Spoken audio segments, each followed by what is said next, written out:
Hello everyone, welcome to my channel KP success zone. दोस्तों, आज हम लोग पढ़ने वाले हैं एनसीईआरटी ज्योग्राफी का क्लास 10th का पहला चैप्टर में मृदा संसाधन।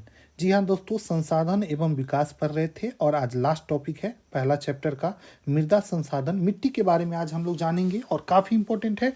सभी एग्जाम में यहाँ से क्वेश्चन देखने को मिलता है। आज हम लोग मिट्टी, भारत में पाए जाने विभिन्न प्रकार के मिट्टी और उसमें क्या क्या चीज़ उपजाऊ है, क्या क्या इंपॉर्टेंट है, सारा कुछ करने वाले हैं। और आज के क्लास के बाद आपको मिट्टी से अगर कोई भी क्वेश्चन आता है, चाहे बीपीएससी हो या फिर यूपीपीसीएस का एग्जाम या कोई भी एग्जाम है, तो आपको नहीं छूटेगा। चलिए आज हम इसको शुरू करते हैं। तो मृदा की बात करें तो मृदा जो है दोस्तों एक नवीकरणीय संसाधन है। नवीकरणीय संसाधन और अनवीकरणीय संसाधन क्या होता है, इसको हम पहले पीछे क्लास में पढ़े हैं। नवीकरणीय संसाधन वैसा संसाधन जिसको हम पुनः उत्पन्न कर सकते हैं विभिन्न प्रकार के रासायनिक और भौतिक प्रक्रिया के द्वारा, और अनवीकरणीय संसाधन जिसको बनने में काफ़ी टाइम लग जाए। ठीक है, तो वो अनवीकरणीय संसाधन वैसा संसाधन हो गया। ठीक है, अब बात करें मृदा की तो मृदा जो है दोस्तों पौधे के विकास का माध्यम है, साथ ही जीवों का पोषण भी करती है। मृदा जो है दोस्तों पौधे के विकास के लिए बहुत ही इंपॉर्टेंट है, और पौधे का विकास मृदा में ही होता है, मिट्टी में ही होता है, आप लोग जानते हैं। जीवों का भी पोषण मृदा के बिना असंभव है। ठीक है, तो वही करती है। मृदा जो है दोस्तों एक जीवंत तंत्र है। ठीक है, मृदा क्या है, एक जीवन तंत्र है, तो इसको भी ध्यान रखेंगे। मृदा बनने की प्रक्रिया के प्रमुख कारण की बात करेंगे अब हम लोग।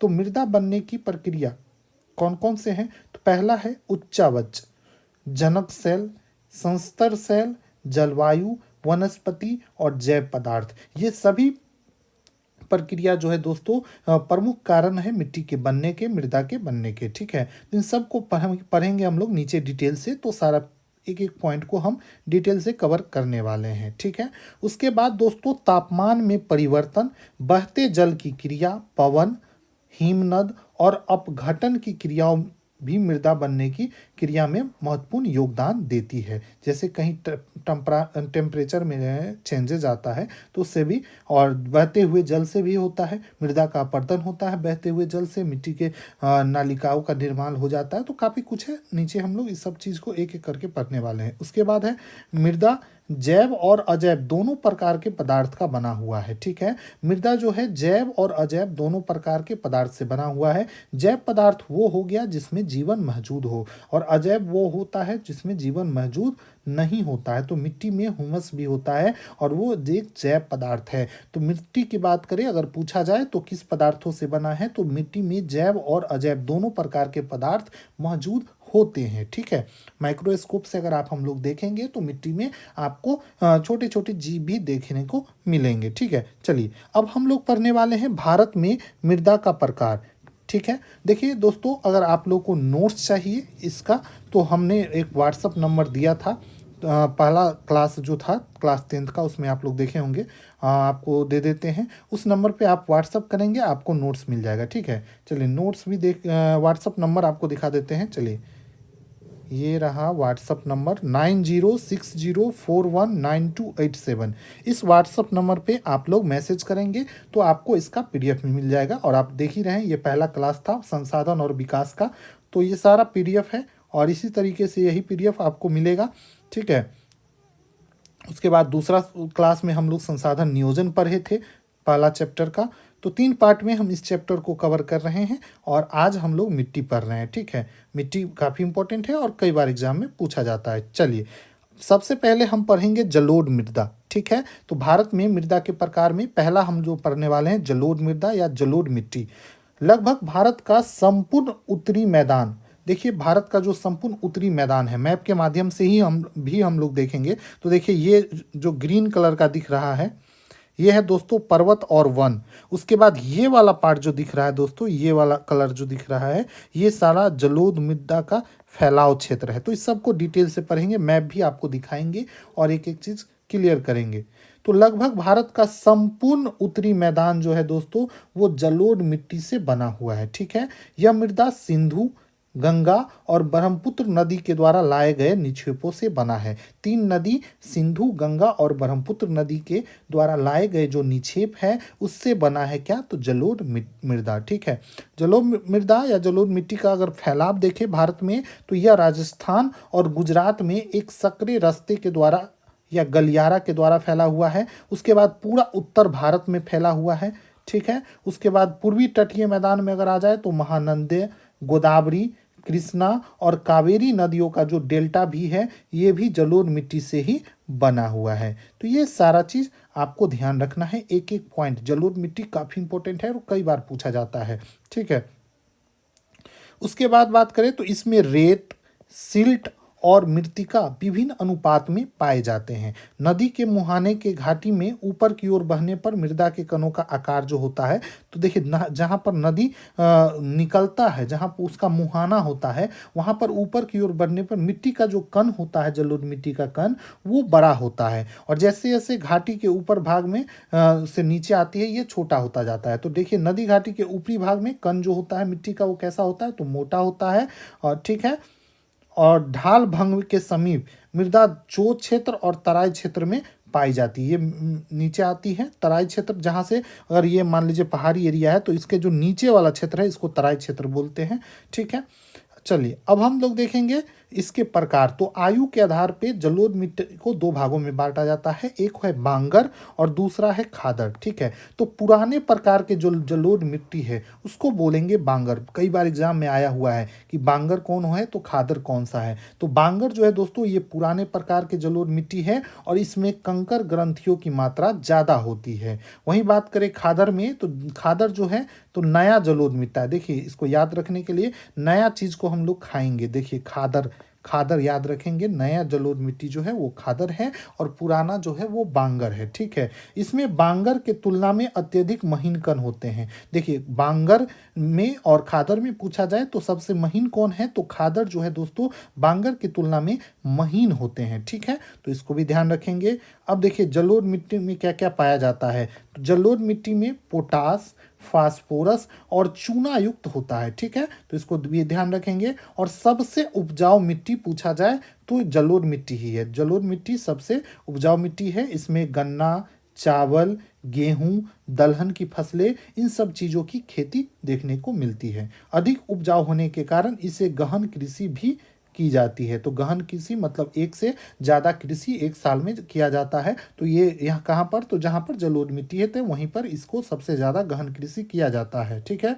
और यही कारण है कि उपजाऊ होने के कारण जलोढ़ मिट्टी का जो फैला हुआ क्षेत्र है वहाँ पर जनसंख्या का घनत्व भी ज़्यादा देखने को मिलता है। और यही कारण है कि भारत के उत्तरी भागों में जनसंख्या का घनत्व जो है दक्षिणी भारत और पूर्वोत्तर भागों से ज़्यादा देखने को मिलता है। चलिए मैप में अब हम आपको दिखाते हैं। देखिए यही वो गलियारा है जिससे इधर आप देख सकते हैं ये गुजरात और राजस्थान से जुड़ा हुआ है। और ये पूरा क्षेत्र देखिए, ये उत्तर भारत का पूरा क्षेत्र जो दिख रहा है दोस्तों, ये ग्रीन कलर से, कुछ इधर भी देख लीजिए, इधर भी ये सारा जो है दोस्तों जलोढ़ मिट्टी का क्षेत्र है। इधर आप देख सकते हैं ये दक्षिणी भारत में आप देख ले तो ये वाला साइड भी जो है यहाँ पर आपको जलोढ़ मिट्टी देखने को मिलता है। इधर देखिए ये बंगाल का क्षेत्र और इधर थोड़ा आसाम का क्षेत्र यहाँ भी देखने को मिलता है। तो इस तरीके से हमने पूरा देख लिया जलोढ़ मिट्टी का फैलाव कहाँ तक था। ठीक है, तो इसको आप लोग ध्यान रखेंगे, काफ़ी इम्पोर्टेंट है। चलिए इस मैप को हम नोट्स आपको दे देंगे, आप नोट्स में आप अच्छे से देख लीजिएगा। नंबर आप लोग देख ही लिए थे, ऊपर नंबर लिखा हुआ था। ठीक है, चलिए अब हम लोग पढ़ेंगे अगले प्रकार की मिट्टी जो कि काफ़ी इंपॉर्टेंट है और कई बार एग्जाम में पूछा भी जाता है। वो मिट्टी कौन सा है, तो मिट्टी है दोस्तों काली मिट्टी। काली मिट्टी या फिर काली मृदा, इसका रंग जो है दोस्तों वो काला होता है और इन्हें रेगर मृदा भी बोला जाता है। कहीं कहीं इसको रेगूर भी लिखा रहता है, तो दोनों बात एक ही है। रेगुर मिट्टी पूछा जाए या रेगर मिट्टी बोला जाए, काली मिट्टी ही है। कपास के खेती के लिए ये उपयुक्त है। कई बार एग्जाम में पूछा जाता है कि काली मिट्टी किसके लिए फेमस है, तो कपास की खेती के लिए फेमस है। ठीक है, इसके बाद इसका फैलाव की बात करें तो दक्कन का पठार, दक्कन के पठार में महाराष्ट्र, सौराष्ट्र, मालवा, मध्य प्रदेश और छत्तीसगढ़ के पठारी क्षेत्रों में इसका फैलाव देखने को मिलता है। उसके बाद आ जाएंगे अगर दक्षिण पूर्व में, तो गोदावरी और कृष्णा नदी के घाटियों तक भी इसका फैलाव है। ठीक है, तो ये हो गया आपको काली मिट्टी के बारे में। अब बात करेंगे काली मिट्टी का निर्माण महीन कण से हुआ है। ठीक है, काली मिट्टी का निर्माण किससे हुआ है, तो महीन कण से हुआ है, इसको भी ध्यान रखेंगे। और काली मिट्टी में नमी धारण करने की जो क्षमता होती है वो काफ़ी ज़्यादा होती है।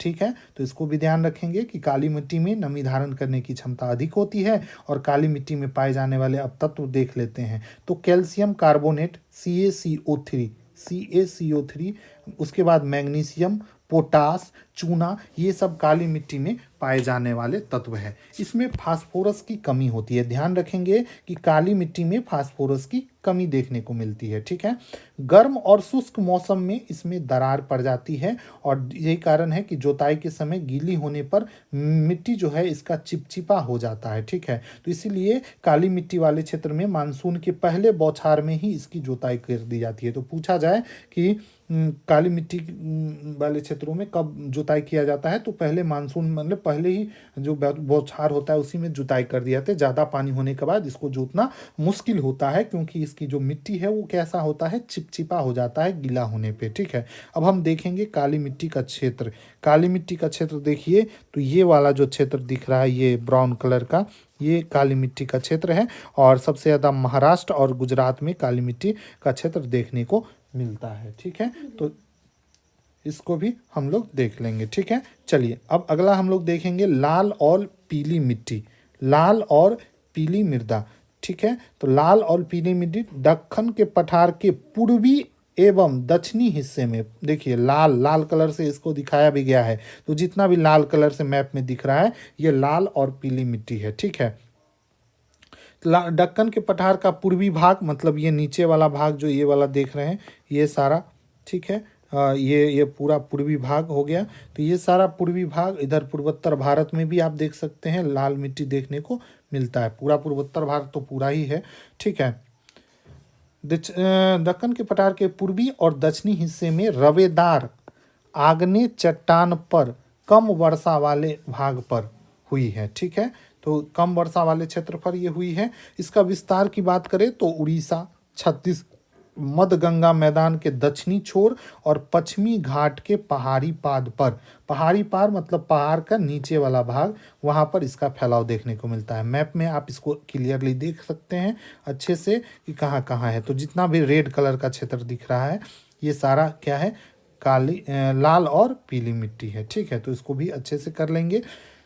अब देखिए लाल मिट्टी जो है उसका लाल रंग का कारण क्या है, तो रवेदार आग्नेय चट्टान में लोहा धातु के प्रसार, मतलब लौह धातु की मौजूदगी के कारण इस मिट्टी का कलर लाल देखने को मिलता है। और पीला रंग जो है दोस्तों इसका जल योजन के कारण। ठीक है, तो इसको ध्यान रखें, अगर पूछा जाए कि लाल और पीली मिट्टी में लाल रंग का कारण क्या है, तो रवेदार आग्नेय चट्टान में लोह धातु का प्रसार देखने को मिलता है, जिसके कारण इसका रंग जो है वो लाल देखने को मिलता है। और पीला क्यों है, तो जल योजन के कारण, मतलब इसमें जल योजन के कारण इसका रंग पीला है। ठीक है, तो इसको भी ध्यान रखेंगे। अब अगला मिट्टी जो है दोस्तों वो है लेटेराइट मिट्टी। लेटेराइट मिट्टी, इसका निर्माण उष्ण कटिबंधीय तथा उपोष्ण कटिबंधीय जलवायु क्षेत्रों में तथा में आर्द्र और शुष्क ऋतु में एक के बाद एक आने के कारण होते हैं। देखिए आर्द्र और शुष्क ऋतु एक के बाद आता है, एक के बाद एक आता है, जिसके कारण लेटेराइट मिट्टी का निर्माण होता है। उष्ण कटिबंधीय क्षेत्र मतलब वहाँ पर गर्मी ज़्यादा पड़ता है, उपोष्ण मतलब वहाँ पर उष्ण से थोड़ा कम पड़ता है। ठीक है, तो उष्ण कटिबंधीय क्या होता है, उपोष्ण कटिबंधीय क्या होता है, शीत कटिबंधीय क्या होता है, ये सब क्षेत्र हमने पिछले क्लास में या फिर पिछले क्लास चैप्टर में बहुत अच्छे से हमने पढ़ाया था। ठीक है, तो इसको आप लोग समझते होंगे अगर लगातार आप हमारे क्लास देख रहे हैं। तो अगर आप लोग पहले से नहीं देख रहे हैं तो क्लास 6 से ये क्लास चल रहा है और आज क्लास 10th का पहला चैप्टर का ये लास्ट क्लास है। तो उसके बाद चैप्टर 2 स्टार्ट होने वाला है। तो सारा वीडियो अगर आप लोग देखेंगे तो ज्योग्राफी में आपका पकड़ एक बहुत ही मजबूत हो जाएगा। और एनसीईआरटी जानते हैं, जान है ज्योग्राफी का। ठीक है, चाहे किसी भी कंपटीशन एग्जाम की आप तैयारी कर रहे हो। ठीक है, तो इसको अच्छे से करिए। ठीक है, उसके बाद बात करें लेटराइट मिट्टी की, तो इसकी प्रवृत्ति की बात करें तो गहरी और अम्लीय है। ठीक है, लेटराइट मिट्टी की प्रकृति कैसी है तो अम्लीय है। इसका पीएच जो होता है 6 से कम होता है। इसमें पौधे के पोषक तत्व की थोड़ी कमी हो देखने को मिलता है। लेटराइट मिट्टी का फैलाव की बात करें तो दक्षिणी राज्यों में महाराष्ट्र के पश्चिमी घाट, उड़ीसा, पश्चिम बंगाल और उत्तर पूर्वी भागों में इसका फैलाव देखने को मिलता है। इस मिट्टी में पर्णपाती और सदाबहार वन मिलते हैं। तो पूछा जाए कि सदाबहार और पर्णपाती वन कहाँ किस मिट्टी में पाए जाते हैं तो लेटेराइट मिट्टी में पाया जाता है। कर्नाटक, केरल और तमिलनाडु में चाय और कॉफ़ी उगाया जाता है लेटराइट मिट्टी में, और तमिलनाडु, आंध्र प्रदेश और केरल में लाल लेटराइट मृदा काजू की उत्पादन के लिए भी काफ़ी फेमस है। तो पूछा जाए काजू का उत्पादन किस मिट्टी में होता है और कहाँ कहाँ होता है तो तमिलनाडु, आंध्र प्रदेश और केरल में काजू का उत्पादन लेटेराइट मिट्टी में किया जाता है। तो ये सारा चीज़ आपको याद होना चाहिए और ध्यान रखना है एग्ज़ाम के लिए। साथ ही दोस्तों आप लोग से एक अनुरोध है कि इस वीडियो को ज़्यादा से ज़्यादा लोगों के पास आप शेयर करें, ग्रुप में भी शेयर करें, क्योंकि आपके सपोर्ट के बिना हमारा चैनल आगे नहीं बढ़ेगा और आपकी सपोर्ट की ज़रूरत है। हम आपके लिए इसी तरीके से अच्छे अच्छे वीडियो और अच्छे अच्छे क्लास लाते रहेंगे। अगर आप लोग ज़्यादा सपोर्ट बनाएंगे तो जल्द ही हम आपको, जैसे ही 10,000 हमारा सब्सक्राइबर पूरा होगा, हम साइंस भी करा देंगे और फिर हिस्ट्री भी कराएंगे। तो आप लोग इसको ज़्यादा से ज़्यादा शेयर करें और थोड़ा सा चैनल को सपोर्ट करें। ठीक है, चलिए आगे देखते हैं। मरुस्थलीय मृदा। मरुस्थलीय मिट्टी क्या होता है तो इसका जो रंग होता है वो लाल और भूरा होता है। ये मिट्टी रेतीली और लवणीय होता है। रेतीली मतलब रेतीली होती है और नमक की मात्रा इसमें देखने को मिलती है। यहाँ पर जो झील पाया जाता है उससे खाने का नमक भी बनाया जाता है वाष्पीकरण के द्वारा। उसके पानी को वाष्पीकरण करके और क्या किया जाता है तो खाने वाला नमक भी निर्माण किया जाता है। मरुस्थलीय क्षेत्रों की जो मृदा है वहाँ पर जलवायु शुष्क और तापमान काफ़ी उच्च देखने को मिलता है और मृदा में ह्यूमस और नमी की मात्रा काफ़ी ज़्यादा देखने को मिलती है। ठीक है, नीचे की परतों में मिट्टी के जो नीचे के परत है उसमें कंकर की सतह पाई जाती है, जिससे जल स्कंदन जो इनफिल्ट्रेशन जो जल का है वो अवरुद्ध हो जाता है। ठीक है, सही तरीके से सिंचाई करके खेती योग्य बनाया जा सकता है। तो देखिए ये मरुस्थलीय जो मिट्टी है उसको सही तरीके से अगर सिंचाई किया जाए तो आपको तो इसको खेती योग्य बनाया जा सकता है। और इस तरह का उदाहरण आपको देखने को मिला है पश्चिमी राजस्थान में। आजकल इस तरीके से उसको सिंचाई करके खेती योग्य बनाया जा रहा है, मरुस्थलीय जो मृदा है उसको। ठीक है, चलिए अब अगला पढ़ेंगे हम लोग वन मृदा। वन मृदा ये पर्वत और पहाड़ी भागों में पाया जाता है क्योंकि यहाँ पर वर्षा वन उपलब्ध है। ठीक है, नदी घाटी में मृदा दोमट और सिल्टदार होती है और ऊपरी ढाल पर मोटा कण होता है। ठीक है, तो इसके भी ऊपरी ढाल पे मोटा कण होता है और नदी घाटी में जब जाएंगे तो ये दोमट और सिल्टदार होता है। तो इसको भी ध्यान रखेंगे। निचले क्षेत्र में ये मिट्टी काफ़ी उपजाऊ होती है। ठीक है, तो इसको ध्यान रखें। वन मृदा उतना इंपॉर्टेंट नहीं है। आप काली मिट्टी, जलोढ़ मिट्टी, इन सबको अच्छे से पढ़ लीजिए। लेटराइट मिट्टी, ये तीनों बहुत इंपॉर्टेंट है और कई बार एग्जाम में पूछा जाता है। ठीक है, अब हम अगला पॉइंट पढ़ेंगे मृदा अपर्दन और उसका संरक्षण। देखिए मृदा अपर्दन क्या है, सबसे पहले हम अपर्दन देखेंगे। अपर्दन क्या है तो मिट्टी के कटाव और उसके बहाव की प्रक्रिया। देखिए मिट्टी के कटाव और बहाव के कई कारण हैं। तो मिट्टी और कटाव की जो प्रक्रिया है उसको अपर्दन बोलते हैं और इसके कई कारण हैं, तो इन सबको हम लोग पढ़ेंगे। ठीक है, देखिए मिट्टी के बनने और अपर्दन की क्रिया। देखो नए मिट्टी का बनना और उसका अपर्दन, ये क्रियाएं साथ साथ चलती रहती है। लेकिन मानवीय क्रिया के द्वारा जब वन उन्मूलन किया जाता है, मतलब जब वनों को काटा जाता है, पशुचारण अधिक से अधिक किया जाता है, निर्माण का काम ज़्यादा होता है, खनन ज़्यादा किया जाता है, तो ये बैलेंस जो है दोस्तों मिट्टी के बनने और अपर्दन की वो बिगड़ जाती है और ये संतुलन भंग हो जाती है। ठीक है, और जब ये संतुलन भंग हो जाती है तो मिट्टी में अपर्दन ज़्यादा होने लगता है। ठीक है, मृदा अपर्दन के अब कारक को देखेंगे। देखिए मृदा अपर्दन के जो कारक है वो है पवन। हवा के द्वारा भी मृदा का अपर्दन होता है। जब भी तेज हवा चलता है, खासकर रेतीले एरिया में, जहाँ पर मरुस्थलीय एरिया में है, तो किसी एक जगह से मिट्टी उड़ा के किसी एक जगह ढेर लगा देती है, तो इससे भी मिट्टी का क्या होता है अपर्दन देखने को मिलता है। उसके बाद है हिम नदी।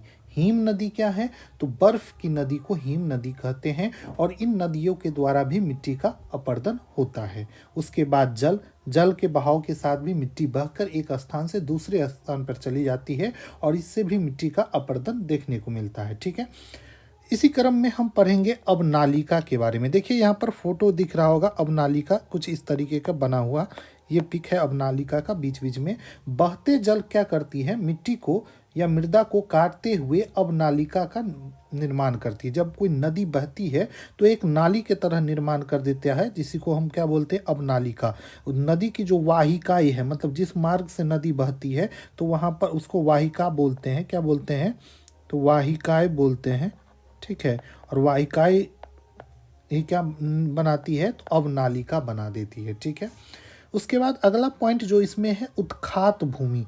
उत्खात भूमि क्या है, तो भूमि जो जोतने योग न हो उसको उत्खात भूमि बोलते हैं। चंबल, चंबल जो है दोस्तों ये कहाँ पे है, आपको मध्य प्रदेश में, तो मध्य प्रदेश के चंबल में इससे खड्ड भूमि के नाम से भी जाना जाता है। ठीक है, उत्खात भूमि को। ठीक है, तो इसको भी ध्यान रखेंगे, खड्ड भूमि किसको बोला जाता है, तो उत्खात भूमि को। ठीक है, चलिए आगे हम लोग देखेंगे चादर अपर्दन। चादर अपर्दन क्या है दोस्तों, ये भी एक प्रकार का अपर्दन है। इसमें ऊपरी मृदा का जल के साथ घुलकर बह जाना, मतलब मिट्टी के जो ऊपरी भाग है वो जल के साथ घुलकर जब बह जाता है तो उसको बोलते हैं चादर अपर्दन हो जाना। ठीक है, उसके बाद है दोस्तों पवन अपर्दन। पवन अपर्दन क्या होता है, नाम से ही क्लियर है कि हवा द्वारा अपर्दन। ठीक है, मिट्टी का हवा के द्वारा अपर्दन जब होता है तो उसको पवन अपर्दन बोलते हैं। ठीक है, गलत तरीके से कृषि और खेत को जोतने से भी भूमि का अपर्दन होता है। ठीक है, तो इसको भी ध्यान रखेंगे। उसके बाद है इसके संरक्षण कैसे करेंगे। ठीक है, तो इसके संरक्षण के लिए विभिन्न टेक्निक उपयोग किया जाता है। तो पहला है दोस्तों सोपान कृषि। सोपान कृषि क्या है, तो ढाल वाली भूमि जहाँ पर होती है, खासकर पहाड़ी एरिया में, वहाँ पर समोच्च रेखा के समांतर जोताई की जाती है और एक सोपान बनाया जाता है। ठीक है, इससे क्या होता है, तो इससे क्या होता है, सोपान और जब सीढ़ीदार खेती जब किया जाता है तो यहाँ पर मिट्टी अपरदन कम होता है।